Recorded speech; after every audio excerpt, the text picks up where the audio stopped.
तो चलें जी, स्टार्ट करते हैं फिर। बिस्मिल्लाह रहमान रहीम। आज हम लोगों ने यहाँ पे डिस्कस करना है कि आपका जो बेसिकली सेंट्रल नर्वस सिस्टम है और आपका जो पेरिफेरल नर्वस सिस्टम है, इसका जो ओरिजिन है वो कहाँ से होता है। तो सबसे पहले हम लोग यहाँ पे पढ़ेंगे कि आपका जो ओरिजिन है वो सेंट्रल नर्वस सिस्टम का क्या है, ठीक है। उसके बाद हम लोग पढ़ेंगे कि जो पेरिफेरल नर्वस सिस्टम है उसका ओरिजिन क्या है। तो सबसे पहले देखिए, मैंने कल भी आप लोगों को पढ़ाया था कि आपके पास जो न्यूरल प्लेट होती है उससे आपके पास क्या बनता है, न्यूरल ट्यूब बनता है। तो लेट्स सपोज ये आपके पास क्या है जी, न्यूरल ट्यूब है। अब वो सेल्स जो न्यूरल ट्यूब के अंदर होते हैं ना, बेसिकली उनको बोलते हैं न्यूरो एपिथीलिया।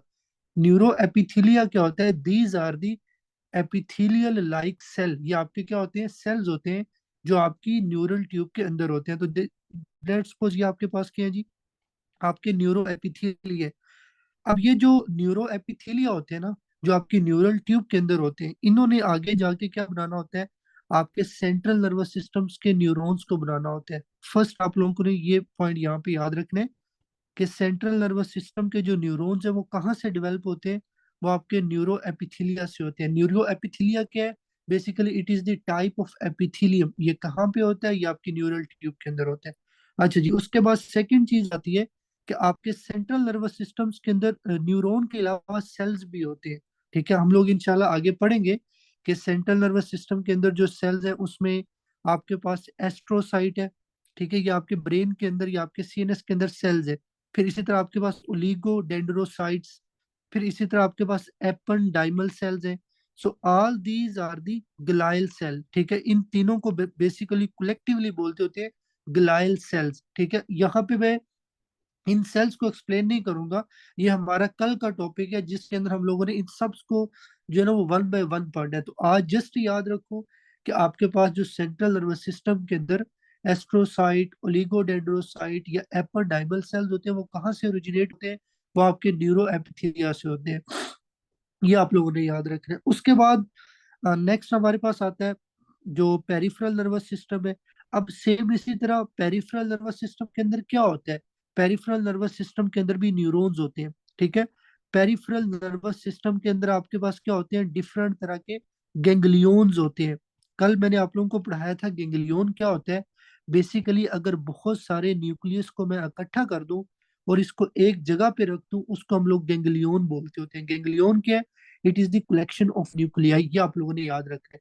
अब ये जो आपके पास कलेक्शन ऑफ न्यूक्लियाई अगर आपके स्पाइनल कोड की जो डोर्सल रूट है उसके अंदर प्रेजेंट होगा तो उसको बोलते हैं डोर्सल रूट गेंगलिया, ठीक है। अगर ये आपका let suppose synthetic nervous system का गैंग्लियोन है, तो या फिर आपका जो पैरासिम्थेटिक नर्वस सिस्टम का गैंग्लियोन है, इसको कलेक्टिवली बोलते होते हैं ऑटोनॉमिक गैंग्लियोन। क्योंकि ऑटोनॉमिक नर्वस सिस्टम के अंदर आप लोगों ने पढ़ा है कि सिंथेटिक आता है, पैरासिम्थेटिक आता है, फिर इसी तरह आपका इंटेरिक नर्वस सिस्टम जो आपके इंटेस्टाइन का है।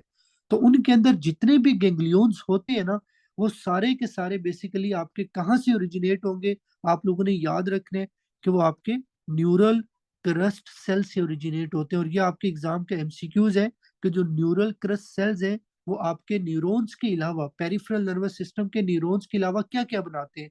तो आप लोगों ने याद रखना है वो गेंगलियोन बनाते हैं। गेंगलियोन का मतलब क्या है, it is the collection of nuclei. अगर ये आपका dorsal root of spinal cord में है तो it is dorsal root ganglion. अगर ये आपका लेट्स सपोज पार्ट है आपके ऑटोनॉमिक या पेरिफेरल नर्वस सिस्टम का, जिसमें आप लोगों ने पढ़ा हुआ है कि सिंथेटिक सॉरी आपका जो ऑटोनॉमिक नर्वस सिस्टम के अंदर सिंथेटिक, पैरासिम्थेटिक और आपका जो इंटेरिक आता है, तो उन सब के गैंग्लियोन भी आपके न्यूरल क्रस्ट सेल से बनते हैं। फिर इसी तरह आपका जो पेरिफेरल नर्वस सिस्टम है, इसके अंदर भी कुछ सेल्स होते हैं, ठीक है। इसके अंदर भी क्या होंगे, कुछ सेल्स होंगे। अब वो सेल्स कौन कौन से, पहले तो ये पता होना चाहिए। तो सबसे इंपॉर्टेंट आपके पास आता है शुवान सेल, ठीक है। फिर इसी तरह आपके पास आता है सेटेलाइट, ठीक है। ये भी आपके पास सेल की टाइप है। तो जितने भी ये सेल्स हैं ये भी कहाँ से ओरिजिनेट होते हैं या डेवलप होते हैं, आप लोगों ने याद रखना है इनका भी जो ओरिजिन है या इनके जो डेवलपमेंट है वो न्यूरल क्रस्ट सेल से होती है। ये आपको पता होनी चाहिए। फिर इसी तरह आपका एक इम्पोर्टेंट एमसीक्यूज है कि आप लोगों को मैंने अड्रीनल ग्लैंड के दो पार्ट्स पढ़ाए थे, एक अड्रीनल कोर्टेक्स है और एक अड्रीनल मेडल्ला है। ये जो अड्रीनल मेडल्ला है ना, बेसिकली ये भी आपका कहाँ से ओरिजिनेट होता है, आपका न्यूरल क्रस्ट सेल से ओरिजिनेट होता है। तो जो एड्रिनल मेडल्ला है, इसका अगर ओरिजिन पूछा जाए तो ये भी आपका न्यूरल क्रस्ट सेल होगा। ये आप लोगों ने याद रखना है। फिर उसके बाद आप लोगों से अगर एग्जाम के अंदर एमसीक्यूज पूछा जाए कि आपके सेंट्रल नर्वस सिस्टम के अंदर मैक्रोफेजिस की तरह के कुछ सेल होते हैं, उन मैक्रोफेजिस के तरह के सेल्स को बोलते होते हैं माइक्रोग्लाइल सेल। माइक्रोग्लाइल सेल, अब ये सेल कहाँ से ओरिजिनेट होते हैं?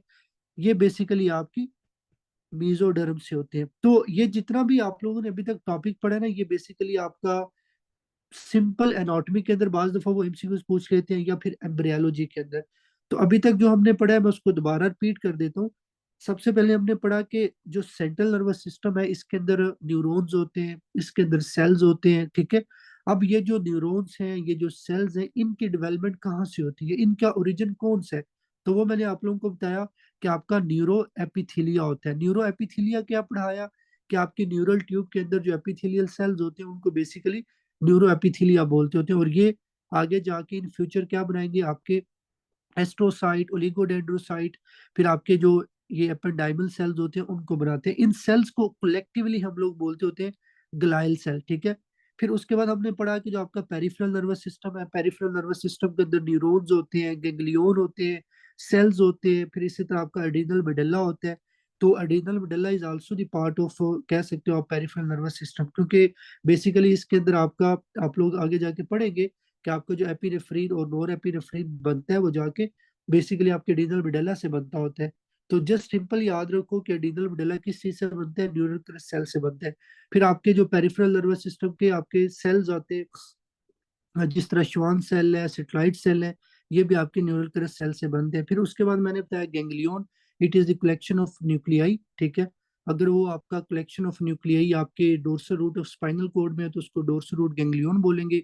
अगर ये collection of nuclei is a part of synthetic या पैरासिम्थेटिक या एंटेरिक नर्वस सिस्टम है तो उसको ऑटोनॉमिक गैंग्लियन बोलेंगे। ये आप लोगों ने याद रखना है। तो यहाँ तक क्लियर है सब लोगों को? किसी बच्चे को वॉइस में प्रॉब्लम आ रहा हो, ये कोई भी किसी की तरफ प्रॉब्लम तो नहीं है ना? सब चीजें क्लियर है? ये बेसिकली हमारा जो है ना वो फर्स्ट पार्ट था जो हम लोगों ने यहाँ पे डिस्कस करना था। आप लोगों को एग्जाम के अंदर इसी में से जो है ना वो एमसीक्यूज पूछा जाएगा कि बताएं जी कौन से सेल्स हैं, उनका क्या ओरिजिन है। सब लोगों को आवाज ठीक आ रही है मेरी? जस्ट एक दफा आप लोग आंसर करें, सब लोगों को आवाज ठीक आ रही है? ठीक है जी। उसके बाद नेक्स्ट हमारा टॉपिक है that is very very important, और ये आपका आता है न्यूरल ट्यूब डिफेक्ट, ठीक है। तो सबसे पहले न्यूरल ट्यूब डिफेक्ट क्या होता है, इसकी डेफिनेशन देखेंगे हम लोग। तो लेट्स सपोज कि आपके पास क्या है जी, न्यूरल ट्यूब है। मैंने कल आप लोगों को पढ़ाया था कि जो न्यूरल ट्यूब होती है उसके दो पार्ट्स होते हैं। एक आपका ये इंटीरियर, जिसको पार्ट बोलते होते हैं, ठीक है। उसके बाद ये आपका क्या है जी, पोस्टीरियर पार्ट है। ये मैंने आप लोगों को पढ़ाया था। इंटीरियर पार्ट मैंने आप लोगों को बताया था कि ये यूजली 24 डे पे क्लोज होता है। पोस्टीरियर आपका यूजली 27 या 28 डेज पे क्लोज होता है। अब ये जो क्लोज होना होता है ना, इसको क्लोज होने के लिए क्या चाहिए? आपका फोलिक एसिड चाहिए होता है। अब अगर आपकी बॉडी में फोलिक एसिड नहीं होगा तो क्या होगा? आपका इंटीरियर पोल क्लोज नहीं होगा या आपका पोस्टीरियर पोल क्लोज नहीं होगा। अगर ये क्लोज नहीं होते तो क्या होगा? फिर आपके पास आपकी न्यूरल ट्यूब के अंदर डिफेक्ट आ जाएगा, जिसको बोलते हैं न्यूरल ट्यूब डिफेक्ट। ये आप लोगों ने इसके अंदर याद रखना है। जितनी चीज आपको जस्ट पढ़ाई जा रही है अभी उसको हजम करें। जितने भी सेल्स हैं, ये हमारा फिजियो का टॉपिक है। जब फिजियो आएगी तो हर चीज पढ़ाई जाएगी। जो चीज आपको बता दी जाए कि ये चीज आगे डिस्कस करेंगे, वो आप लोग काइंडली दोबारा नहीं मेंशन करें, क्योंकि बच्चे ग्रुप के अंदर दोबारा फिर आप सब लोगों को डिस्टर्ब करेंगे। तो जिस चीज का बोल दिया है इट विल डिस्कस टुमारो, तो वो सुबह की जाएगी, ठीक है, वो अभी नहीं बताई जाएगी। तो ये आप लोगों ने यहाँ पे फर्स्ट डेफिनेशन क्लियर करनी है कि न्यूरल ट्यूब डिफेक्ट क्या होता है। बेसिकली जब आपकी न्यूरल ट्यूब क्लोज नहीं होती, ठीक है, अप्रोक्सीमेटली 23 डे पे या 24 पे या 27 डे पे, तो उसकी वजह से आप लोगों के पास जो डिफेक्ट आएगा उसको उसको आप लोग न्यूरल ट्यूब डिफेक्ट बोलते होते हैं। और मैंने आपको पहले भी बताया कि न्यूरल जो पोर्स होते हैं या जो आपकी न्यूरल ट्यूब के होल्स होते हैं, इंटीरियर और पोस्टीरियर, इनको क्लोज होने के लिए क्या चाहिए? आपका फोलिक एसिड चाहिए होता है। और वो फोलिक एसिड अगर होगा तो ये क्लोज होगा। लेकिन बास फीमेल, जहरी बात है, कुछ बॉडी के अंदर डेफिशिएंसी हो जाती है कुछ फीमेल्स के अंदर। स्पेशली अगर मैं बात करूं यहाँ पे उन फीमेल्स की जो प्रेगनेंसी के अंदर आपके पास कोई जो एंटी फोलिक एसिड ड्रग्स लेती हैं, जिस तरह आप लोग आगे पढ़ेंगे इंशाल्लाह जाके कि कुछ फीमेल्स जो है ना वो सीजर्स के लिए ड्रग यूज करती होती हैं जो फोलिक एसिड की डिफिशियंसी करवाती हैं। तो आप लोगों ने याद रखना है कि फोलिक एसिड की डेफिशिएंसी की वजह से ये न्यूरल ट्यूब डिफेक्ट होते हैं। अब एग्जाम में एमसीक्यूज आते हैं इससे कि आपका B9 या B12, इन दोनों में कौन सा फोलिक एसिड है, आप लोग बता सकते हैं? B9 है या B12 है? फोलिक एसिड आपका कौन सा है, B9 या B12? तो भाई ये आपका B9 होता है, ठीक है।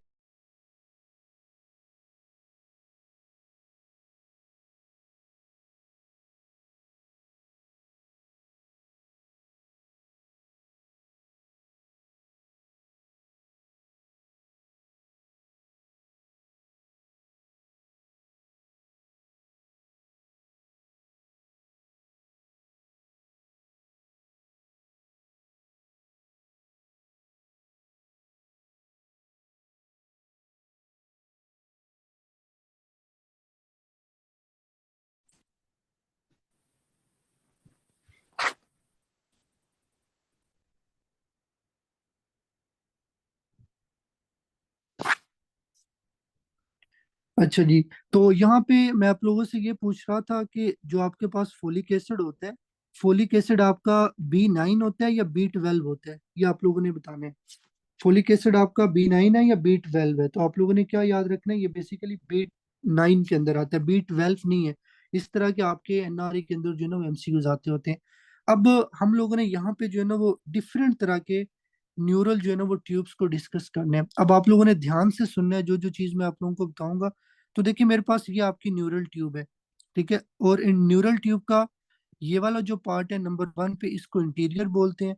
और ये वाला जो नंबर 2 पे है, इसको बेसिकली पोस्टीरियर बोलते होते हैं। अब आप लोगों ने याद क्या रखना है, मैंने आप लोगों को क्या बताया था, जो पार्ट आपके हेड की तरफ होता है उसको क्या बोलते होते हैं, जल्दी से बताएं। जो पार्ट आपके हेड की तरफ है उसको क्या बोलते होते हैं? उसको क्रेनियल बोलते होते हैं। और जो पार्ट आपके बेसिकली स्पाइनल की तरफ होता है उसको कॉर्डल बोलते होते हैं।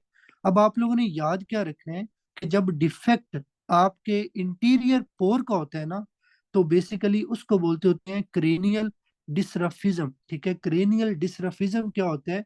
It is a type of neural tube defect. इसमें आपका जो इंटीरियर न्यूरोपोर है वो क्लोज नहीं होता, ठीक है। उसके क्लोज ना होने की वजह से हमारे पास जो डिफेक्ट आता है ना न्यूरल ट्यूब डिफेक्ट के अंदर, उसको बेसिकली हम लोग बोलते होते हैं एननसेफली, ठीक है। एननसेफली, एननसेफली क्या होता है? ये एक न्यूरल ट्यूब डिफेक्ट है। इसके अंदर आपका जो इंटीरियर न्यूरोपोर है वो क्लोज नहीं होता, ये आप लोगों ने याद रखना है। और अगर आपका इंटीरियर न्यूरोपोर क्लोज नहीं ना होता, उसकी वजह से क्या डिफेक्ट आता है, उसको हम लोग बेसिकली एननसेफली बोलते हैं। अब एननसेफली में क्या होता है कि बच्चे का जो ब्रेन होगा ना, जो स्पेशली अगर मैं फॉर ब्रेन की बात करूं, तो बच्चे का फॉर ब्रेन आपको नहीं मिलेगा, बच्चे का बिल्कुल भी फॉर ब्रेन डेवलप नहीं होगा। दूसरी बात, बच्चे का जो स्कल होगा वो ओपन होगा। मतलब देखो ना, अगर आपका फॉर ब्रेन डेवलप नहीं होता तो बच्चे का जो ब्रेन के पार्ट्स होंगे ना वो आपको खुले नजर आएंगे। क्यों? क्योंकि बच्चे की जो स्कल बोन्स है वो भी सही से डेवलप नहीं होंगी। उसको बोलते होते हैं ओपन क्लेवेरियम, ठीक है। ये आप लोगों ने याद रखना है। ओपन क्लेवेरियम का मतलब क्या होगा कि बच्चे के जो स्कल बोन्स हैं वो भी सही से नहीं बनेंगी। स्कल बोन सही से ना बनने की वजह से जो आपका ब्रेन के पार्ट्स होंगे ना वो बिल्कुल क्लियरली नजर आएंगी। इसकी पिक्चर मैं आप लोगों के साथ ग्रुप में शेयर करूंगा। उसमें आपको बच्चे के जो ब्रेन के पार्ट्स है ना वो ओपनली नजर आ रहे होंगे। ये आप लोगों ने याद रखने। अब यहाँ पे एक प्रॉब्लम है कि अगर बच्चे का फॉर ब्रेन नहीं बनता या बच्चे के स्कल की बोन सही से नहीं बनती, इसकी वजह से मेन डिफेक्ट क्या आएगा? तो ये आपके एग्जाम के अंदर वो एमसीक्यूज पूछते होते हैं। तो देखिए नॉर्मली हम लोगों ने पढ़ा था कि जो एमनियोटिक फ्लूइड होते हैं, एमनियोटिक फ्लूइड जो है ना वो किडनी से बनता होता है। किडनी ने एमनियोटिक फ्लूइड बनाना है। और ये एमनियोटिक फ्लूइड को किसने स्वालो करना होता है? बेसिकली फीटस ने। अगर फीटस इस एमनियोटिक फ्लूइड को स्वालो करेगा ना, तो ये जाएगा आपके लंग्स को मैच्योर करेगा। अब ये जो बच्चे ने इसको स्वालो करना है ना, it is because of neuronal control, कि आपके नर्वस सिस्टम का कंट्रोल होता है। उस कंट्रोल की बेस पे बच्चे की स्वाल्विंग होती है। अब इसमें क्या होगा कि लेट्स सपोज अगर आपके पास बच्चे का फॉर ब्रेन डेवलप नहीं होता, बच्चे का फॉर ब्रेन डेवलप नहीं होगा तो क्या होगा, बच्चे का जो स्वाल्विंग बेसिकली मैकेनिज्म होगा वो सही से डेवलप नहीं होगा। जब स्वाल्विंग मैकेनिज्म सही से डेवलप नहीं होगा तो वो एमनियोटिक फ्लूइड जो है ना वो बच्चा स्वालो नहीं कर सकता। वो एमनियोटिक फ्लूइड वहां पे इकट्ठा हो जाएगा। तो जब आपका एमनियोटिक फ्लूइड स्वालो नहीं होता, वहां पे इकट्ठा हो जाएगा, तो उसको बोलते हैं पॉलीहाइड्रोमनियास। और एग्जाम में एमसीक्यूज आते हैं कि एननसेफली इज एसोसिएटेड विद पॉलीहाइड्रोमनियाज या ओलिगोहाइड्रोमनियाज। तो पॉलीहाइड्रोमनियाज को आपने याद रखना है। पॉलीहाइड्रोमनियाज क्या होता है? जब एमनियोटिक फ्लूइड का लेवल या एमनियोटिक फ्लूइड की कंसंट्रेशन ज्यादा हो जाती है, उसको पॉलीहाइड्रोमनियाज बोलते हैं। ये आप लोगों को पता होना चाहिए। So it is the first neural tube defect जो आपको पता होना चाहिए, जो क्रेनियल डिस्ट्रफिज्म के अंदर आता है। सबसे पहले ये पता हो कि व्हाट इज क्रेनियल डिस्ट्रफिज्म।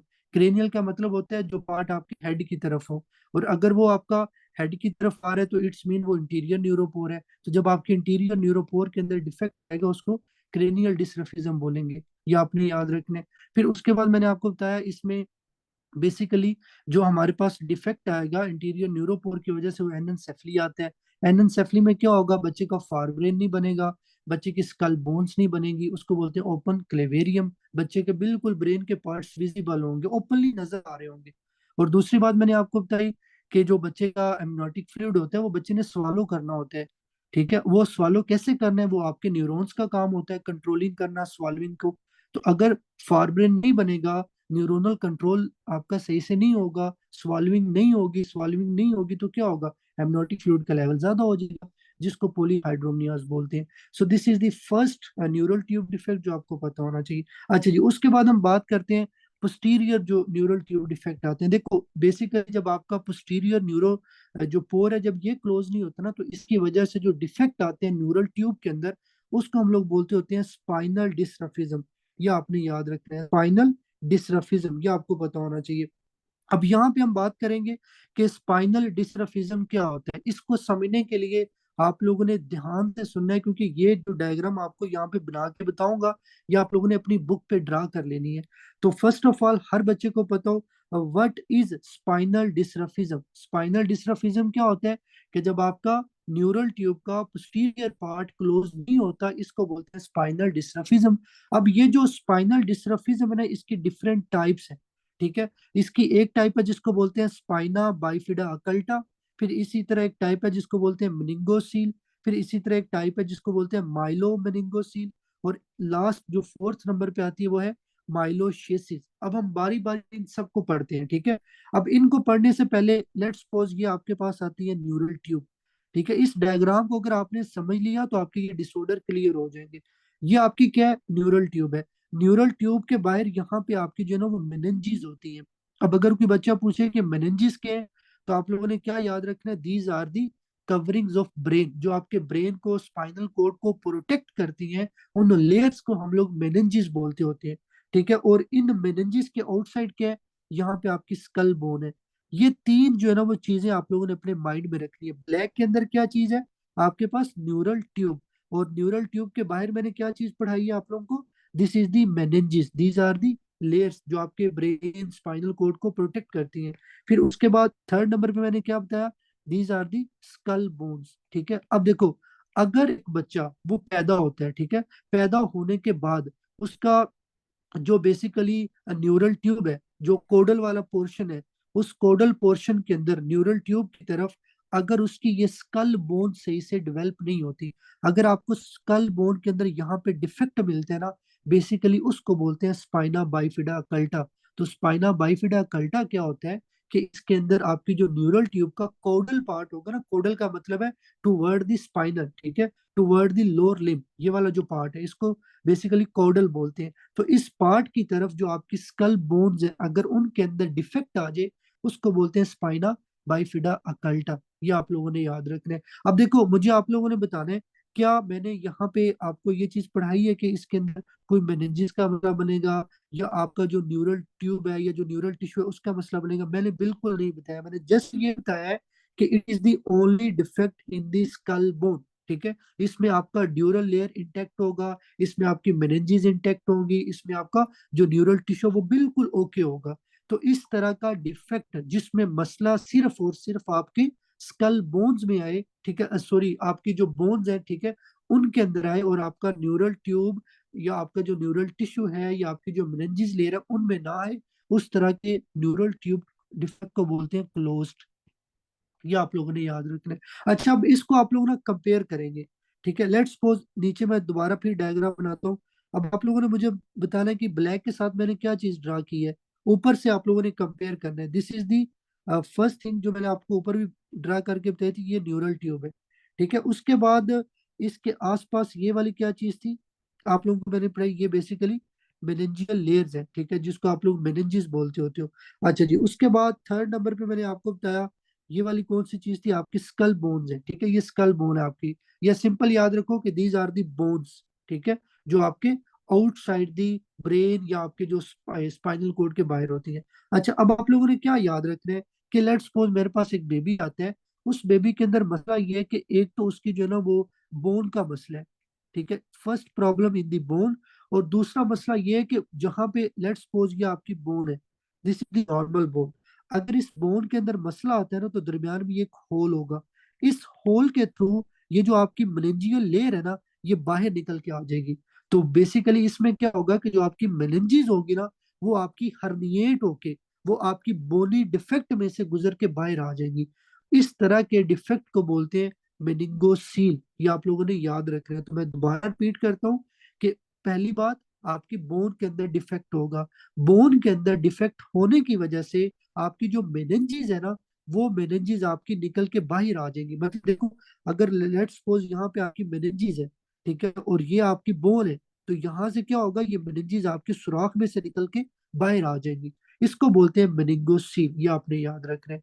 अच्छा, अब इसको आप लोगों ने कंपेयर करना है माइलोमेनिंगोसील के साथ। तो देखो अगेन, ये मेरे पास क्या है जी, आपका न्यूरल टिश्यू या न्यूरल ट्यूब है, और उसके बाहर यहाँ पे आपके पास क्या आता है, मेनिंजीज है, ठीक है, so these are the meninges.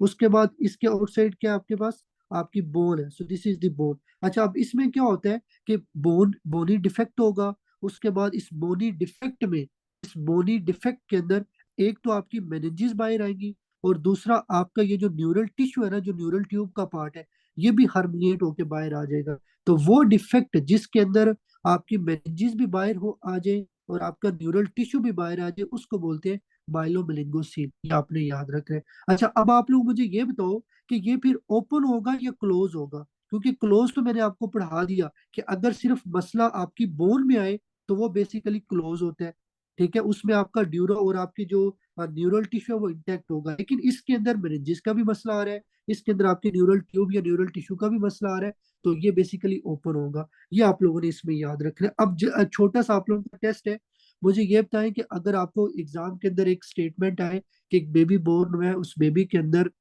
Basically जो न्यूरल ट्यूब का पोस्टीरियर पार्ट है ना, वो क्लोज नहीं हुआ, और क्लोज ना होने की वजह से उसको स्पाइनल डिस्ट्रॉफिज्म है। लेकिन मसला ये है कि उसके अंदर सिर्फ और सिर्फ डिफेक्ट्स, कल जो आपकी बोनी डिफेक्ट है ना वो प्रेजेंट है, आपकी बोन के अंदर डिफेक्ट है। तो मुझे ये बताएं कि ये कौन सा होगा, ये स्पाइना बाइफिडा कल्टा होगा, ये मेनिंजोसील, तो आप लोगों ने स्पाइना बाइफिडा कल्टा। अच्छा, अगर आप लोगों को बता दीजिए कि स्कल जो बेसिकली बोनी डिफेक्ट है उसके साथ साथ अगर प्रॉब्लम आपकी मेनिंजिस की भी है, तो वो क्या होगा फिर, जो न्यूरल टिश्यू वो बिल्कुल ओके है, तो वो आपका स्पाइना बाइफिडा कल्टा के बाद मेनिंगोसील आता है। ये आपने याद रखना है। अच्छा, ये बेसिकली आप लोगों को मैंने अभी तक जस्ट तीन पढ़ाए हैं। अब हम बात करते हैं माइलोमाइकोसिस की। तो सबसे पहले आप लोगों ने क्या याद रखना है कि बेसिकली इसमें क्या होता है। अब इसको भी ध्यान से सुनना है आप लोगों ने। देखो, ये आप लोगों के पास क्या न्यूरल ट्यूब है, ठीक है, या न्यूरल टिश्यू, न्यूरल ट्यूब या न्यूरल टिश्यू एक ही चीज है, ठीक है, आप लोगों ने कंफ्यूज नहीं होना, न्यूरल ट्यूब या न्यूरल टिश्यू एक ही चीज है। अच्छा जी, उसके बाद इसके आउटसाइड मैंने क्या पढ़ाया था आपको, ये बेसिकली आपकी मेनिंजीज है, ठीक है, और मेनिंजीज आपकी ये वाली इस कलर के साथ मैंने ड्रा की थी, so these are the meninges. अब देखो, अगर मसला सिर्फ आपका किस में था, आपकी बोन के अंदर था, तो उसको हमने पढ़ा स्पाइना बाइफिडा कल्टा। अगर डिफेक्ट बोन में हो, उसमें से मेनिंजीज बाहर आ जाए, उसको मेनिंजोसील बोला। अगर मसला डिफेक्ट आपका बोन में हो और उसके साथ साथ आपकी मेनिंजीज और न्यूरल टिश्यू आ जाए, उसको हमने बोला माइलोमेनिंगोसील। अब हमने ये पढ़ना है कि माइलोशिसिस क्या होता है। तो बेसिकली सबसे पहले याद ये रखना है कि इसके अंदर क्या होगा, आपके पास बोनी डिफेक्ट होगा, ठीक है, बोनी डिफेक्ट होगा। लेकिन उस बोनी डिफेक्ट में से क्या होगा, आपका जो न्यूरल टिश्यू है ना, आपकी जो न्यूरल ट्यूब का पार्ट है वो बाहर आ जाएगा, ठीक है, लेकिन इसके ऊपर कोई मेनिंजेस वगैरह नहीं होगी। मतलब ये है कि आपका सिर्फ न्यूरल टिश्यू, आपका ये जो न्यूरल टिश्यू है ना, ये आपका प्रोट्रूड होके बाहर आ जाएगा। इस न्यूरल टिश्यू के ऊपर ना तो कोई स्किन होगी, ना ही कोई मेनिंजिस की कवरिंग होगी, ठीक है, उसको बेसिकली बोलते होते हैं माइलोशिसिस। ये आपने याद रखना है। तो it is also the type of open neural tube defect. ये आपकी बुक के अंदर उन्होंने इस तरह से लिखे होंगे, लेकिन देखिए आपकी बुक के अंदर उन्होंने कोई डायग्राम नहीं बनाई हुई। लेकिन मैं आप लोगों की बुक पे जो डायग्राम बनी है उसके साथ आप लोगों को समझाऊंगा। होप से उससे आप लोगों के लिए जो है ना वो इजी हो जाएगा। तो यहाँ तक सब लोगों को क्लियर है। ये बेसिकली न्यूरल ट्यूब डिफेक्ट है जो आप लोगों ने याद रखने हैं। अच्छा, अगर आप लोगों को एग्जाम के अंदर क्वेश्चन आए कि इनको डायग्नोज कैसे करना है, तो डायग्नोसिस के लिए हम लोग मोस्टली अल्ट्रासाउंड करते होते हैं, ठीक है। या अल्ट्रासाउंड के अलावा जो मदर का ब्लड होता है ना, मदर के ब्लड के अंदर हम लोग अल्फा फीटोप्रोटीन का लेवल देखते हैं, ये हाई होता है। और ये ज्यादातर आपको ओपन न्यूरल ट्यूब डिफेक्ट के अंदर होता है। ये आपने याद रखना है कि अल्फा फीटोप्रोटीन का लेवल जो हाई होगा वो ओपन न्यूरल ट्यूब डिफेक्ट के अंदर हाई होता है, वो क्लोज के अंदर नहीं होगा। ये प्लीज आप लोगों ने याद रखने। फिर उसके बाद आप लोगों ने ये चीज याद रखनी है कि ये जो स्पाइना बाइफिडा कल्टा के पेशेंट्स होते हैं ना, बेसिकली जब ये बोर्न होते हैं, ठीक है, जब ये बोर्न होते हैं और जहाँ पे इनका बोनी डिफेक्ट होता है ना, बोनी डिफेक्ट के ऊपर इनको बेसिकली वहां पे टफ्ट ऑफ हेयर होगा, मतलब ये समझ लो कि एक बालों का गुच्छा होगा। ठीक है, तो अगर एग्जाम में क्वेश्चन आए कि वो आपको बेबी की बैक साइड दिखाएगा, बेबी की बैक साइड के ऊपर वो आपको पिक्चर एक दिखाएगा कि उसके स्पाइनल लेवल पर ना इस तरह से आपको हेयर शो कराएगा, इस तरह से आपको हेयर नजर आ रहे हैं। तो पूछेगा बताओ जी इसकी डायग्नोसिस क्या है, तो वो आपका स्पाइना बाइफिडा कल्टा होगा कि जहाँ पे आपका बोनी डिफेक्ट है वहां पे आपको एक टफ्ट ऑफ हेयर मिलेगा, एक बालों का गुच्छा नजर आएगा, या आपको वहां पे डिंपल मिलेगा। ठीक है, स्किन डिंपल या टफ्ट ऑफ हेयर, ठीक है, वो बेसिकली आपका स्पाइना बाइफिडा अकल्टा के अंदर आता है। ये आप लोगों को इसके अंदर पता होना चाहिए। फिर उसके बाद मैंने आप लोगों को बताया कि आपके जो न्यूरल ट्यूब डिफेक्ट ओपन होते हैं उनके अंदर अल्फा फीटोप्रोटीन का लेवल हाई होता है। बट आपका जो क्लोज न्यूरल ट्यूब डिफेक्ट है जिसमें स्पाइना बाइफिडा कल्टा आता है, इसमें नॉर्मल होगा। तो ये भी आपको पता होना चाहिए। बाकी इंशाल्लाह जब आपके सामने फर्स्ट एड से मैं बताऊंगा वहां से एक दफा फिर आप लोगों को एक्सप्लेन कर दिया जाएगा। अच्छा जी, उसके बाद नेक्स्ट हमारे पास कुछ दूसरे डिसऑर्डर्स आते हैं जिनके अंदर हम लोगों ने ब्रेन मेल फॉर्मेशंस को जो है ना वो पढ़ना है। अच्छा, अब देखो, सबसे पहले मेल फॉर्मेशन क्या होता है। जब भी आपकी बॉडी के अंदर एक चीज सही से डेवलप नहीं ना होती, उसको मेल फॉर्मेशन बोलते होते हैं। अगर वो आपका ब्रेन सही से डेवलप नहीं हुआ तो उसको बोलेंगे ब्रेन मेल फॉर्मेशन। अब इसकी दो टाइप्स है जो हम लोगों ने यहाँ पे पढ़नी है। एक टाइप है हॉलो प्रोजेंसेफली, ठीक है, और एक टाइप है लाइसेंसेफली। तो first of all we will discuss what is holoprosencephaly. तो यहाँ पे सबसे पहले हम लोग डिस्कस करेंगे कि आपके पास होलो प्रोजन सेफली क्या होता है। सब लोगों की तरफ वॉइस क्लियर आ रही है ना? जस्ट एक दफा आप लोग बता दें जी, वॉइस सब बच्चों की तरफ क्लियर है? ठीक है जी, ठीक है। मैं सारी चीजें आप लोगों को रिवाइज करूंगा, बिल्कुल परेशान नहीं हो। अभी जस्ट एक दफा टॉपिक समझते जाए, ठीक है। जो चीज जिस बच्चे को नहीं समझ आएगी जब मैं फर्स्ट एड को ओपन करूंगा वहां पे हर चीज दोबारा बता दी जाएगी, परेशान नहीं हो। अभी पूरी कंसंट्रेशन टॉपिक के ऊपर दे, जो चीज आप लोगों को एक दफा बताई जा रही है उसको माइंड में रखें। तो अब हम लोग पढ़ेंगे जी होलोप्रोजन सेफली क्या होता है। अच्छा, अब आप लोगों ने मुझे बताना है, कल मैंने आप लोगों को पढ़ाया था फॉर ब्रेन, ठीक है। फॉर ब्रेन के अंदर मैंने आप लोगों को पढ़ाया था कि जो आपका फॉर ब्रेन है इसके आगे दो पार्ट्स होते हैं, टीलन सेफ्लोन एंड डायन सेफ्लोन। अब आप लोगों ने मुझे बताना है कि जो आपके पहले तो मुझे ये बताओ कि ब्रेन के अंदर सेरिब्रल हेमिस्फेयर कितने होते हैं। सबसे पहले ये चीज बताएं, ब्रेन के अंदर सेरिब्रल हेमिस्फेयर कितने होते हैं? भाई टू होते हैं, देखो ना। अगर ये आपका लेट्स सपोज ब्रेन है, ठीक है, this is the left side, this is the right side, तो ये लेफ्ट आपका सेरिब्रल हेमिस्फेयर है, ये राइट है। तो एक नॉर्मल पर्सन के अंदर जो सेरिब्रल हेमिस्फेयर है वो दो होते हैं, ये आपको पता होना चाहिए। अब ये दो कहाँ से बनते हैं? कल आप लोगों को मैंने पढ़ाया था, ये टेलेंसेफ्लोन से बनते हैं या डायंसेफ्लोन से? जल्दी से बताएं। ये जो सेरिब्रल हेमिस्फेयर है ये किससे डेवलप होते हैं? They develop from telencephalon. ये आप लोगों ने याद रखना है। अच्छा, अब आप लोगों ने मुझे बताना है कि जो आपका टीलन सेफ्लोन है, ठीक है, एक तो ये आपका सेरिब्रल हेमिस्फेयर बनाता है, दूसरा ये क्या बनाएगा? आप लोगों को पढ़ाया था मैंने, ब्रेन से जो हेमिस्फेयर, ये बेसल गैंग्लिया भी बनाता है, गुड। अच्छा, अब देखो, अगर एक बच्चा आपके पास आता है, उस बच्चे के अंदर जो ना ये टीलन सेफ्लोन आगे जाके सेरिब्रल हेमिस्फेयर नहीं बनाता, ठीक है। मतलब आपका जो फॉर ब्रेन है, जो आपका प्रोजन सेफ्लोन है, वो डिवाइड होके आपके सेरिब्रल हेमिस्फेयर नहीं बनाता। उस कंडीशन को क्या बोलते हैं? Holoprosencephaly. तो होलो प्रोजन सेफली क्या है? It is the failure of forebrain to divide, कि आपका जो फॉर ब्रेन है वो डिवाइड नहीं होगा टू सेरिब्रल हेमिस्फीयर्स के अंदर, ठीक है। उसको बेसिकली हम लोग होलोप्रोजेंसेफली बोलते हैं, ये आपको पता होना चाहिए। और ये जो डिफेक्ट है ना, ये कब आता है? जब बच्चे का 3rd से 4 वीक होता है डेवलपमेंट का, ठीक है, ऐसा नहीं है कि बच्चा बोर्न हो जाएगा फिर आएगा, नहीं। ये बेसिकली इंट्रा यूट्राइन लाइफ के अंदर होते हैं, कि जब बेबी का 3 to 4 वीक, क्योंकि आपके जो ब्रेन की डेवलपमेंट होती है ना, आप लोगों ने पढ़ा था एम्ब्रियोलॉजी के अंदर कि आपका जो ब्रेन है वो 3rd 4 वीक के अंदर उसकी स्टार्ट हो जाएगी डेवलपमेंट। तो अगर 3rd 4 वीक के अंदर डिफेक्ट आ जाए, ठीक है, उस डिफेक्ट के अंदर क्या हो, आपका जो सेरिब्रल हेमिस्फेयर है अगर वो नहीं बनते, उस तरह के डिफेक्ट को बोलेंगे होलोप्रोजेंसेफली। अभी एग्जाम में एमसीक्यूज आता है कि भाई ये ऐसा क्यों होता है, ठीक है, कौन सी जीन है, ये कौन सा सिग्नल है जिसकी म्यूटेशन की वजह से ये प्रॉब्लम बनती है। तो कल भी आप लोगों को पढ़ाया था बेसिकली सोनिक हिच हो जीन। ये जो जीन होते हैं ना, इसके अंदर म्यूटेशन की वजह से आपका जो टीलन सेफ्लोन है ये आगे डिवाइड नहीं होता आपके सेरिब्रल हेमिस्फेयर के अंदर। अच्छा, फिर इसी तरह आपकी बॉडी के अंदर एक क्रोमोसोमल डिसऑर्डर है। मुझे आप लोगों ने पहले बताना है, लेट्स सपोज मैं बात करता हूँ यहाँ पे तलाक की। तरह की बॉडी के अंदर जो क्रोमोसोम 13 है इसकी कितनी कॉपीज है, किसी कोई भी बच्चा बता दे, क्रोमोसोम 13 की कितनी कॉपीज है।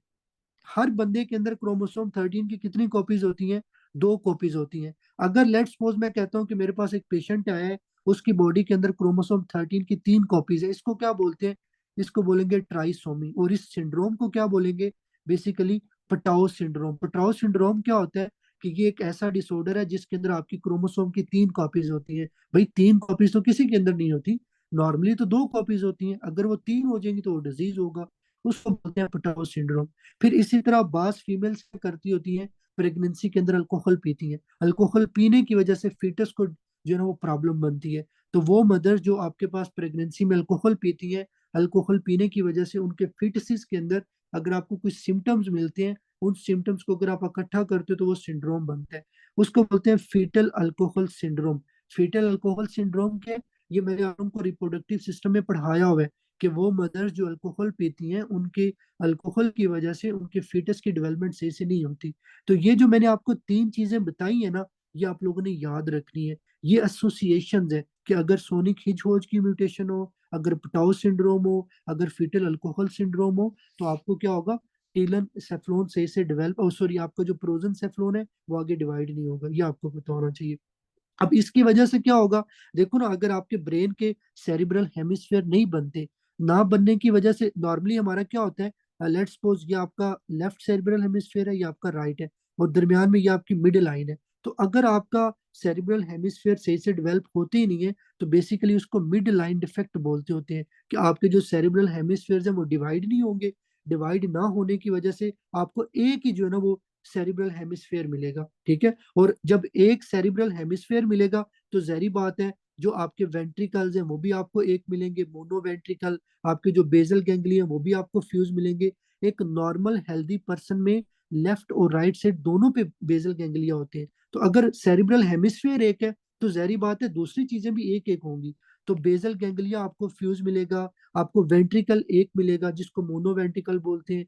फिर इसी तरह आप लोगों ने याद रखना है कि ये जो बच्चे होते हैं ना, इनके आप लोगों को जो ये आपके पैलेट सॉफ्ट या हार्ड पैलेट होते हैं, फिर इसी तरह आपके लिप्स हैं। तो बच्चों के अंदर आपको क्लेफ्ट लिप या क्लेफ्ट पैलेट जो है ना वो डिसऑर्डर्स भी मिलेंगे, मतलब इन बच्चों को लिप का भी मसला बनेगा, इन बच्चों को पैलेट का भी मसला बन सकता है, जिसको क्लेफ्ट लिप या क्लेफ्ट पैलेट बोलते होते हैं। ये आप लोगों ने याद रखने हैं। अच्छा जी, उसके बाद आप लोगों ने याद रखने हैं कि इसके साथ साथ बच्चों को जो है ना वो आइस के डिफेक्ट होते हैं। अब आइस के डिफेक्ट के अंदर सबसे पहला आपके पास आता है हाइपोटीलोरिज्म। अब आप लोगों ने मुझे पहले बताना है कि किसको पता है कि हाइपोटीलोरिज्म क्या होता है।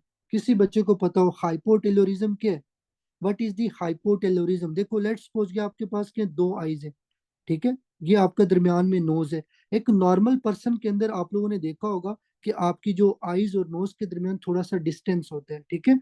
जब भी एक बच्चा ऐसा बोर्न हो जिसके अंदर ये आईज का डिस्टेंस कम हो जाए या आईज का डिस्टेंस हो ही ना, उसको बोलते हैं हाइपोटिलोरिज्म। ये आप लोगों ने याद रखना है कि हाइपोटिलोरिज्म क्या होता है। बेसिकली आपके पास जो डिस्टेंस होता है ना वो कम हो जाता है, ये आपको पता होना चाहिए। फिर उसके बाद नेक्स्ट आपके पास आता है कि बच्चे को क्या होगा, साइक्लोपिया होगा। साइक्लोपिया क्या होता है, ये भी आपको पता होना चाहिए कि बेसिकली आपके जो आइस के ऑर्बिट है, मुझे पहले ये बताओ कि एक नॉर्मल पर्सन में कितने ऑर्बिट होते हैं, एक नॉर्मल पर्सन के अंदर कितने ऑर्बिट्स हैं, 2 होते हैं, ठीक है। 2 ऑर्बिट होते हैं, एक लेफ्ट एक राइट। तो जब आपका ब्रेन के अंदर सेरिब्रल हेमिस्फीयर एक है, तो जाहिर बात है आपके जो आइस के ऑर्बिट है वो भी 2 नहीं बनेंगे। तो आपकी आइस का एक ऑर्बिट होगा, ठीक है, इसको बोलते हैं साइक्लोपिया।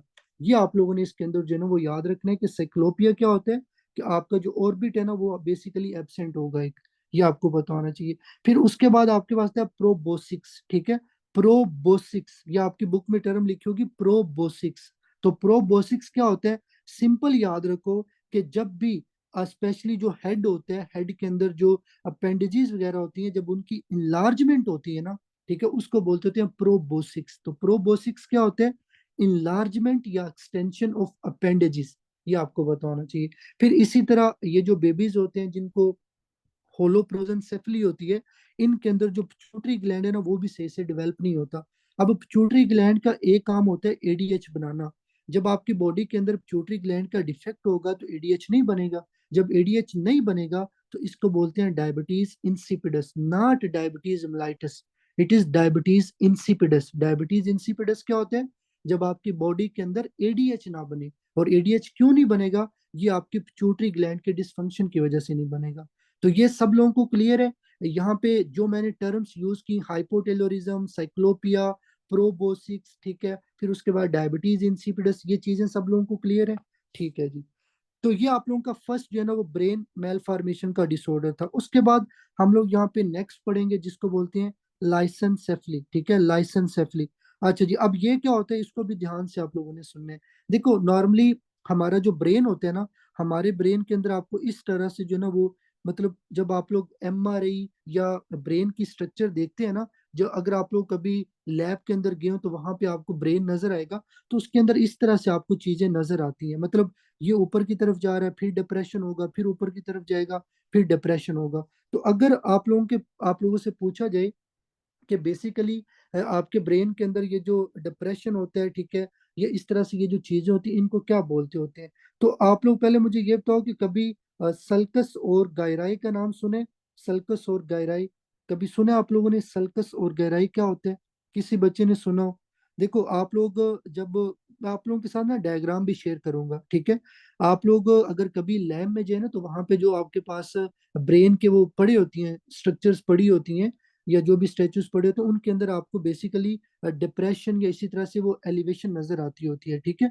तो आप लोगों ने याद क्या रखना है, एक जो आपका ब्रेन के अंदर आपकी बुक के अंदर वो पूछे कि सल्कस और गहराई के अंदर क्या डिफरेंस है, तो देखो ये जो डिप्रेशन है ना, ये वाला, ये जो डिप्रेशन आपको नजर आ रहा है, ठीक है, इस डिप्रेशन को बेसिकली हम लोग क्या बोलते होते हैं, आप लोगों में से कोई बताएगा कि इस डिप्रेशन को क्या बोलते हैं, सल्कस बोलते हैं या गहराई बोलते हैं?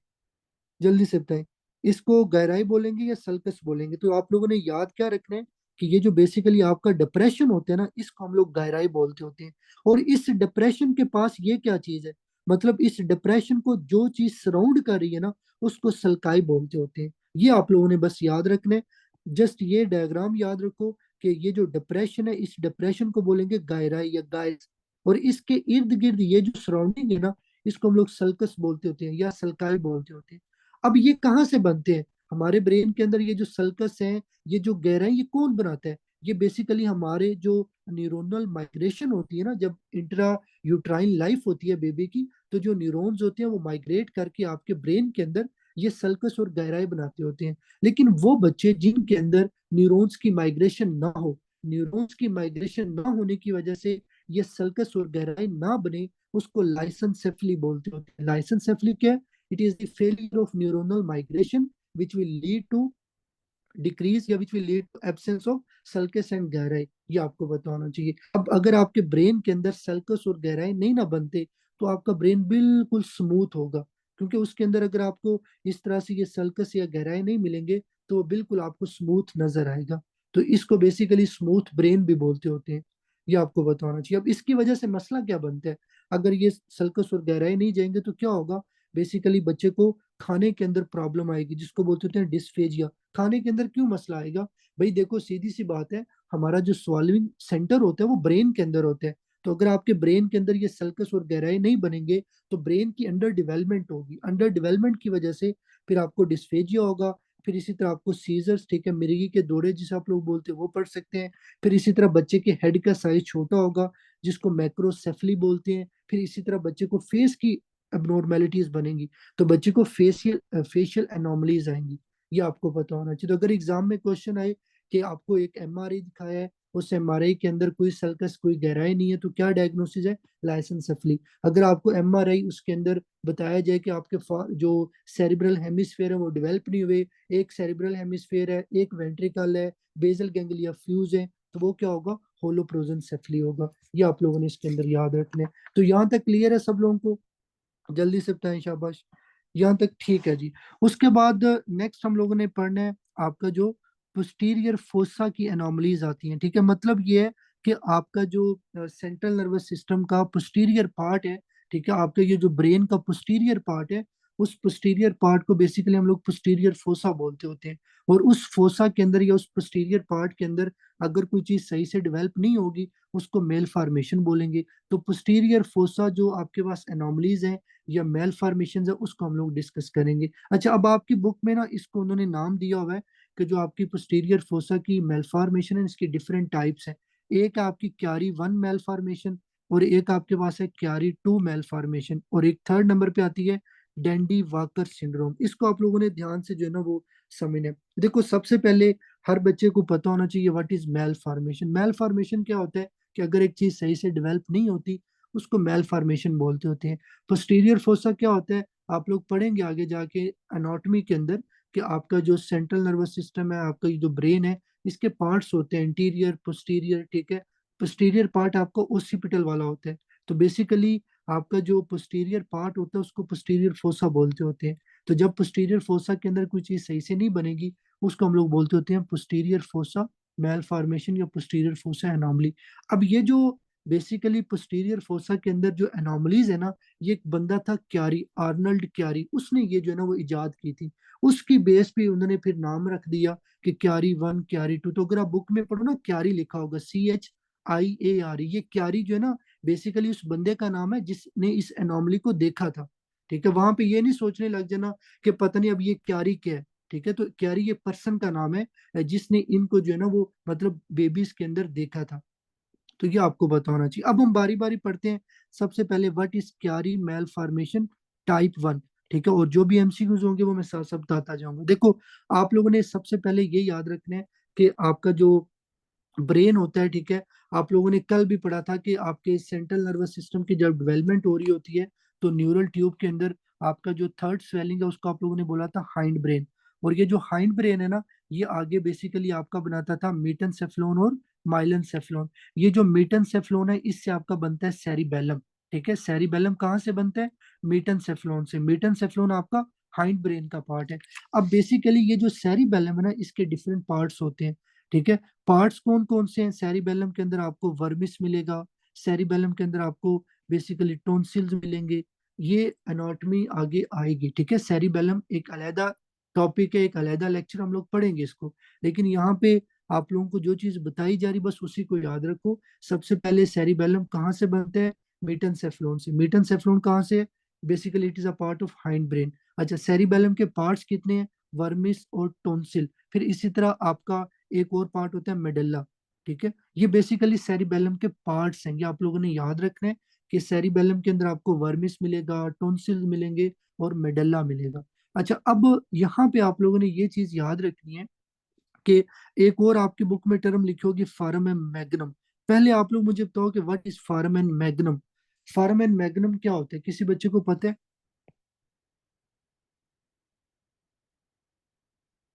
जल्दी से बताएं जी, किसी बच्चे को पता है फार्म एंड मैग्नम क्या होता है?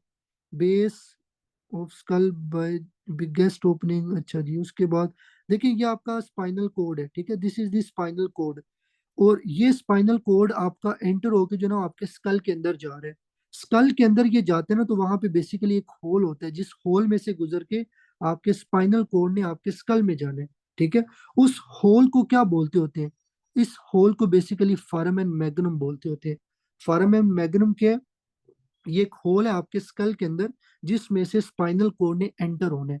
अच्छा, अब देखो, अगर आपको ये बताया जाए कि एक बच्चा आपके पास है, उस बच्चे के अंदर जो सेरिबेलम का टोंसिल है ना, जो सेरिबेलम का टोंसिल है, ये डाउनवर्ड डिस्प्लेस हो गया, मतलब ये अपनी जगह से हट के आपके इस फार्मेन मैग्नम में से गुजर के बाहर आ गया। तो इसको क्या बोलते होते हैं? ये क्यारी 1 मेल फॉर्मेशन होता है। क्यारी 1 मेल फॉर्मेशन क्या है? कि ये एक ऐसा डिसऑर्डर है जिसके अंदर आपके सेरिबेलम का जो टोंसिल पार्ट है ना, ये बेसिकली आपके फॉरम एंड मैग्नम में से गुजर के बाहर आ जाएगा। ठीक है, ये डिस्प्लेस हो जाएगा। और याद रखिएगा कि जब ये बच्चे पैदा होते हैं ना, तो ये एसिम्टोमेटिक होते हैं। हमेशा इन बच्चों को जो सिम्टम आते हैं ना, वो अडल्टहुड में आएंगे, जब ये लोग 15 20 30 साल की एज में होंगे। सिम्टम क्या आएंगे? जहरी बात, अगर आपका सेरिबेलम निकल के आपके फॉरमेन मैग्नम में से बाहर आ जाए तो सेरिबेलम का डैमेज होगा। सेरिबेलम का काम क्या होता है? सेरिबेलम का काम होता है आपके बैलेंस को मेंटेन करना। ठीक है, जब आप चलते हो, चलते फिरते आपने देखा कभी आप गिरते नहीं हो, अगर नॉर्मल पर्सन है तो आपका जो बैलेंस है उसको मेंटेन करते हैं। तो अगर एक बंदा, उसको सेरिबेलम का डैमेज होगा, डैमेज होने की वजह से क्या होगा फिर? एक तो जहरी बात हेडेक होगी। हेडेक भाई हर एक डिसऑर्डर में होती है। ये नहीं है कि सिर्फ सेरिबेलम में मसला बनेगा। हेडेक आपको ब्रेन के हर एक डिसऑर्डर में मिलती है। हेडेक के साथ साथ मरीज को एटेक्सिया होगा। एटेक्सिया क्या होता है? जब बंदा वॉक करेगा ना तो वो इधर उधर गिरेगा, उसको बोलते हैं एटेक्सिया। तो आपकी बुक में लिखा होगा सेरिबेलर सिम्टम। सेरिबेलर सिम्टम का मतलब होता है कि मरीज को एटेक्सिया होगा। जब बंदा वॉक करने की कोशिश करेगा तो ये इधर उधर गिरेगा। तो ये आप लोगों ने याद रखना है। अच्छा, उसके बाद नेक्स्ट आप लोगों ने ये चीज याद रखनी है कि जो क्यारी वन मेल फॉर्मेशन होती है ना, इसकी एसोसिएशन होती है श्रिंगोमाइलिया के साथ।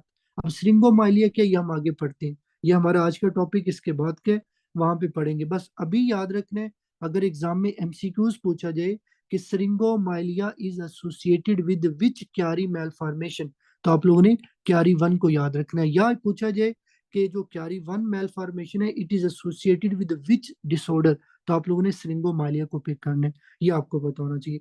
अच्छा, अब अगर मैं कहूँ कि लेट्स सपोज मेरे पास एक और बेबी आया है, उस बेबी के अंदर क्या हुआ है जी? एक तो आपका जो सेरिबेलम है ना, उसका वर्मिस, और एक आपका टोंसिल, ये दोनों चीजें, और उसके बाद आपका जो सेरिबेलम का मिडल है, ये तीनों चीजें जो है ना वो डिस्प्लेस हो गई हैं या डाउनवर्ड हो गई आपके फॉरमेन मैग्नम में से। इसको बोलते हैं क्यारी टू मेल फॉर्मेशन। तो क्यारी टू में क्या होगा? बेसिकली आपका वर्मिस, टोंसिल, मिडल्ला, तीनों चीजें बाहर आ जाएंगी। लेकिन जो आपका क्यारी वन है ना, क्यारी वन के अंदर सिर्फ टोंसिल का मसला होता है। ये आप लोगों ने याद रखना है। अब आप लोग मुझे ये बताओ कि इन दोनों में से कौन सा डिसऑर्डर सीवियर होगा, जिसमें एक चीज बाहर आती है या जिसमें तीनों चीजें बाहर आती हैं? कौन सा डिसऑर्डर सीवियर होगा, ज्यादा खतरे वाला होगा? भाई जिसमें तीनों चीजें आती हैं। तो इसका मतलब ये हुआ कि जब ये बेबी पैदा होगा ना, जब ये बेबी बोर्न होगा, तो इसको सिम्टम फौरन आ जाएंगे। और इसको सिम्टम क्या आएंगे? इसको खाने में मसला बनेगा, इसको स्ट्राइडर होगा, इसको नींद सही से नहीं आएगी, इसके लिम्ब की वीकनेस होगी। ठीक है, ये आपको बताना चाहिए। तो अगर एग्जाम में क्वेश्चन आए कि आपके पास एक बेबी मदर लेके आई है, वो आपको बोलती है कि डॉक्टर साहब इसको खाने में मसला है, ठीक है, स्ट्राइडर आवाज सी आती है, ठीक है, फिर सोता भी सही से नहीं है, इसके मसल वीकनेस भी हुई पड़ी है, आप एमआरआई करते हो, एमआरआई के अंदर आपको पता चलता है कि इसका तो सेरिबेलम और मिडल्ला नीचे आया पड़ा है, तो क्या डिसऑर्डर होगा? Carry one, carry two. तो आप लोगों ने कैरी टू को पिक करना है। अब इसकी एसोसिएशन किसके साथ होती है? पीछे मैंने आप लोगों को पढ़ाया है माइलो मनिंगोसील। तो जो माइलो मनिंगोसील है ना, basically it is associated with Chiari two malformation. ये सारे आपके एमसीक्यूज हैं, ये आप लोगों ने याद रखने। अच्छा जी, उसके बाद थर्ड नंबर पे हमारे पास आता है डैंडी वाकर। इसको भी आप लोगों ने ना ध्यान से सुनना है। देखो, ऊपर हमने पढ़ा कि हमारे पास एक बेबी आया है, उसका सेरिबेलम बना ठीक है, सेरिबेलम में टोंसिल ठीक बने हैं, वर्मिस ठीक बने हैं, हर चीज बनी ठीक है। बट मसला ये था कि अगर टोंसिल बाहर आ जाए तो वो क्यारी वन है, अगर टोंसिल के साथ बाकी के पार्ट भी बाहर आ जाए तो वो क्यारी टू है। ठीक है, अब डेंडी वाकर क्या होता है? इसमें बेसिकली ये होता है, सबसे पहले आप लोगों ने याद रखना, लेट्स सपोज ये आपका जो है ना वो ब्रेन स्टेम है। ठीक है, और ब्रेन स्टेम की बैक साइड पे यहाँ पे आपका क्या पड़ा होता है? आप लोगों ने याद रखना है, लेट्स सपोज ये आपका फोर्थ वेंट्रिकल है। ठीक है, ये आपका फोर्थ वेंट्रिकल, मैंने कल भी पढ़ाया था। वेंट्रिकल क्या होते हैं? These are the CSF filled cavities in this central nervous system. ठीक है, और आप लोगों ने याद रखना है कि ये समझ लो कि इसके आगे आपका जो है ना वो सेरिबेलम पड़ा हुआ है। So this is this cerebellum. अब आप लोगों ने याद क्या रखना है कि जो डेंडी वाकर सिंड्रोम है ना, ये एक ऐसा डिसऑर्डर है जिसके अंदर आपके सेरिबेलम के अंदर वर्मिस डेवलप नहीं होता। वर्मिस की डेवलपमेंट होती ही नहीं है। उसको बोलते हैं ए जेनेसिस ऑफ सेरिबेलर वर्मिस। जब आपके सेरिबेलम का वर्मिस नहीं ना बनता, तो ये जो वेंट्रिकल है ना, ये चल के आपके सेरिबेलम के अंदर चला जाएगा। तो जब आपका वेंट्रिकल मतलब ये है कि आपका जो वेंट्रिकल है ना वो इनलार्ज हो जाएगा। इनलार्ज होके वो आपके सेरिबेलम के अंदर चला जाएगा, उसको बोलते हैं इनलार्जमेंट ऑफ फोर्थ वेंट्रिकल। और ये जब इनलार्ज होगा तो ये आपके जो सेरिबेलम है या जो आपका पोस्टीरियर फोसा है ना उसको ये फिल कर देगा, क्योंकि इसकी इनलार्जमेंट होगी है। तो अब आप लोगों को पता है कि फोर्थ वेंट्रिकल का काम है सीएसएफ को ड्रेन करना। तो अगर इसकी इनलार्जमेंट होगी है, इसने आपके बेसिकली पोस्टीरियर फोसा को फिल कर दिया है, तो उसकी वजह से आपका जो सीएसएफ है वो भी सही से ड्रेन नहीं होगा। आपके ब्रेन के अंदर सीएसएफ अकोमुलेट हो जाएगा, जिसको आप लोग बोलते हो हाइड्रोसिफलस। तो ये आपकी नॉन कम्युनिकेटिंग हाइड्रोसिफ जो है ना वो काज करवाएगा। फिर इसी तरह आपसे अगर एग्जाम के अंदर पूछा जाए कि वो लोग जिनको डैंडी वाकर सिंड्रोम होता है इनके साथ कौन सी एसोसिएशन होती है, तो आप लोगों ने स्पाइना बाइफिडा को याद रखना है। देखो जो पीछे आप लोगों ने पढ़ा है ना उन सब की एसोसिएशन आगे है। कि क्यारी वन के अंदर हम लोग पढ़ेंगे श्रिंगोमाइलिया, क्यारी टू के साथ माइलोमेनिंगोसील, स्पाइना बाइफिडा आपका डैंडी वाकर के साथ है। ये आप लोगों ने याद रखना है। तो ये बेसिकली आप लोगों के जो है ना वो पोस्टीरियर फोसा की जो है ना वो मेल फॉर्मेशन ये आपको पता होनी चाहिए। तो ये बेसिकली आप लोगों के 3 डिसऑर्डर्स थे। अच्छा जी, उसके बाद एक लास्ट रह गया, इसको करने के बाद फिर इंशाल्लाह हम लोग फर्स्ट एड से देंगे। तो ये आपका टॉपिक है जी सरिंगोमाइलिया, ठीक है। ये नॉन कम्युनिकेटिंग, देखो हम लोग पैथो के अंदर पढ़ेंगे कि जो हाइड्रोसिफिलस होता है ना उसकी टाइप्स होती हैं, कम्युनिकेटिंग नॉन कम्युनिकेटिंग। तो ये वहां पे हम लोग पढ़ेंगे। यहाँ पे जस्ट ये याद रखो कि हाइड्रोसिफिलस की जो नॉन कम्युनिकेटिंग टाइप है it is associated with dandy walker. क्योंकि अगर मैं यहाँ पे हाइड्रो, अभी तो आप लोगों ने फिजियो नहीं पढ़ी, अभी तो आप लोगों ने सीएसएफ को नहीं पढ़ा, तो मैं कैसे आप लोगों को पढ़ा दूं कि आपके पास व्हाट इज नॉन कम्युनिकेटिंग। तो डेट्स वाई मैं कोशिश कर रहा हूँ कि जो टर्म आपकी पैथो की है उसको भी ना टच किया है, क्योंकि अगर आप उसको टच करोगे तो वो फिर आपका बिल्कुल, आपकी फिजियो भी नहीं आपने पढ़ी हुई, आपने अभी आगे एनाटॉमी भी सही से नहीं की हुई, तो मसला बनेगा फिर। तो कोशिश करें जितना बताया जा रहा है पढ़ाया जा रहा है बस इसको हजम करते जाओ और रिवाइज करते जाओ। इंशाल्लाह हर चीज आप लोगों को डिटेल से पढ़ाई जाएगी। तो नेक्स्ट हमारा टॉपिक है सिरिंगोमाइलिया। अच्छा, सबसे पहले व्हाट इज सिरिंग। सिरिंग का मतलब क्या होता है। सिरिंग का मतलब होता है कोई भी फ्लूइड फिल्ड कैविटी, कोई भी फ्लूइड फिल्ड कैविटी। माइलिया का मतलब क्या होता है, स्पाइनल कोड। अगर आपके स्पाइनल कोड के अंदर कोई फ्लूइड फिल्ड कैविटी बनती है उसको सिरिंगोमाइलिया बोलते होते हैं, ये आपने याद रखना है। अच्छा अब देखो, लेट्स सपोज ये आपका स्पाइनल कोड है, ठीक है। ये आपका स्पाइनल कोड का मैं एक सेक्शन जस्ट ड्रा कर रहा हूँ। Sorry just 1 minute. ठीक है, तो यहाँ पे जस्ट मैं आपका एक सेक्शन जो है ना वो ड्रा करूंगा। So this is the spinal cord, ठीक है। और स्पाइनल कोड के यहाँ सेंटर में क्या होता है, सेंट्रल कैनाल होती है, ठीक है। तो अब ये भी एनाटॉमी हमने आगे पढ़नी है अभी ना, स्पाइनल कोड क्या, उसके कितने पार्ट्स हैं, क्या स्ट्रक्चर है। लेकिन जस्ट यहाँ पे डायग्राम बनाई है कि ये आपके स्पाइनल कोड का एक सेक्शन है। स्पाइनल कोड का ये जो पीछे वाला पार्ट होता है ना ये पोस्टीरियर होता है, ठीक है। और ये जो आगे वाला पार्ट है ना ये आपका इंटीरियर होता है। जो आगे वाला पार्ट है ये बेसिकली आपका मोटर कंट्रोल करता है, और जो पीछे वाला पार्ट है ना ये आपका सेंसरी होता है। ये आप लोगों ने याद रखना है। अच्छा अब जो श्रिंगोमालिया, श्रिंगोमालिया में क्या होता है कि आपकी ये जो सेंट्रल कैनाल है ना, आपकी सेंट्रल कैनाल के अंदर यहाँ पे फ्लूइड फिल्ड कैविटी बन जाती है। तो जब ये फ्लूइड फिल्ड कैविटी आपकी सेंट्रल कैनाल के अंदर स्पाइनल कोड में बनती है इसको श्रिंगोमालिया बोलते होते हैं।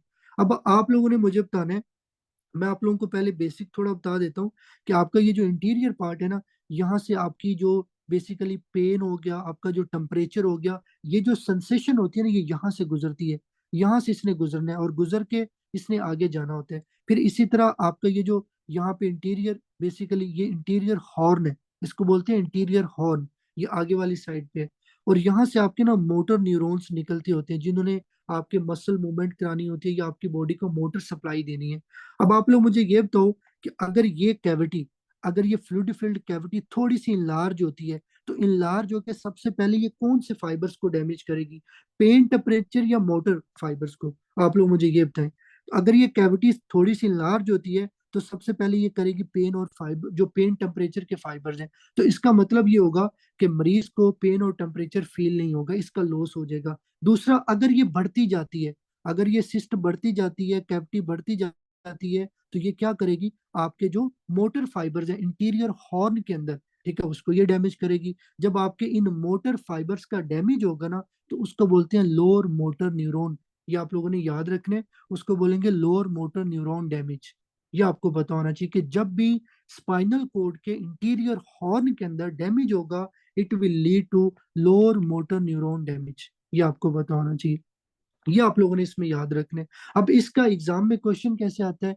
एग्जाम में क्वेश्चन आता है कि डॉक्टर साहब आपके पास ना एक पेशेंट आया है, और वो पेशेंट आपको आके बोलता है डॉक्टर साहब मैं किचन के अंदर खाना बना रही, फीमेल होगी या जो भी होगा, खाना बनाती हूँ तो मतलब खाना जो है ना वो पड़ा होता है चूल्हे के ऊपर, बिल्कुल मुझे गर्म महसूस ही नहीं होता कुछ भी।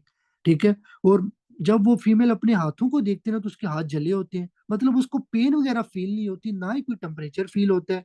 देखो ना, अगर आपको पेन फील हो तो आप अपना हाथ पीछे कर लो, अगर आपको टेम्परेचर ज्यादा फील हो तो आप अपना हाथ पीछे कर लो। इसको तो पेन टेम्परेचर फील ही नहीं होती, ये तो अपना हाथ उसी के साथ ही लगा के रखती है, उसकी वजह से इसके जो हाथ या इसकी जो फिंगर टिप्स है ना वो जली हुई है। इसका केस इस तरह से आता है। ठीक है।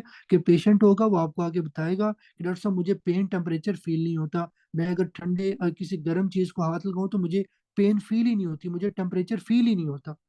तो वो आपका श्रिंगोमाइलिया जो है ना वो हो सकता है इस पेशेंट को। आप क्या करोगे? एमआरआई करोगे। एमआरआई के ऊपर आपको स्पाइनल कैनाल के अंदर जो आपकी सेंट्रल कैनाल है उसमें फ्लूइड फील्ड कैविटी नजर आएगी, जिसको श्रिंगोमाइलिया बोलते हैं। अब एग्जाम में क्वेश्चन आता है कि ये जो फ्लूइड फील्ड कैविटी बनती है, क्योंकि स्पाइनल कोड के तो डिफरेंट पार्ट्स होते हैं, सर्वाइकल है, थोरेसिक है, लंबर है, सैक्रल है।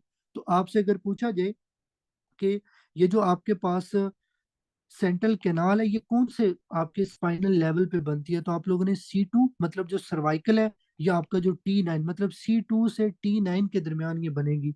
ये आप लोगों ने याद रखना। और ये जो आपका सर्वाइकल, ये बेसिकली आपके अपर लिम्ब के अंदर आता है। तो बेसिकली मरीज का जो पेन और टेम्परेचर का लॉस होगा ना, वो भी आपकी अपर एक्सट्रीमिटीज के अंदर होगा, मतलब इसके जो दोनों साइडें हैं, ठीक है, दोनों साइडें जो है उनके अंदर पेन और टेम्परेचर लॉस हो जाएगा। उसको बोलते हैं cap like distribution. Cap like distribution क्या होता है कि मरीज का जो अपर लिम्ब होगा ना, उसकी दोनों साइडों पे क्या हो जाएगा, एक तरह से सेंसेशन का लॉस हो जाएगा। ये आपको पता होना चाहिए। और एक चीज आप लोगों ने याद रखनी है कि ये जो श्रिंगोमाइलिया होता है ये कैरी वन के साथ एसोसिएटेड होता है। या बाज दफा कोई इन्फेक्शन होती है, या बाज दफा कोई ट्रॉमा होता है, या बाज दफा कोई ट्यूमर होता है। So all these are associated with syringomyelia. ये आपको पता होना चाहिए। तो ये बेसिकली आप लोगों ने इसके अंदर जो है ना वो याद रखने। अब इसको मैं आप लोगों की जो फर्स्ट एड की बुक है उधर से पढ़ाता हूँ, जो चीजें आप लोगों को नहीं समझ आएंगी डेफिनेटली मैं यहाँ पे आप लोगों को वो रिवाइज करवा दूंगा। ठीक है। आप लोगों ने साथ साथ पार्टिसिपेट करने। अच्छा जी, अब आप लोगों ने सब बच्चों को नजर आ रहा है फर्स्ट एड का पेज? जल्दी से बताएं जी।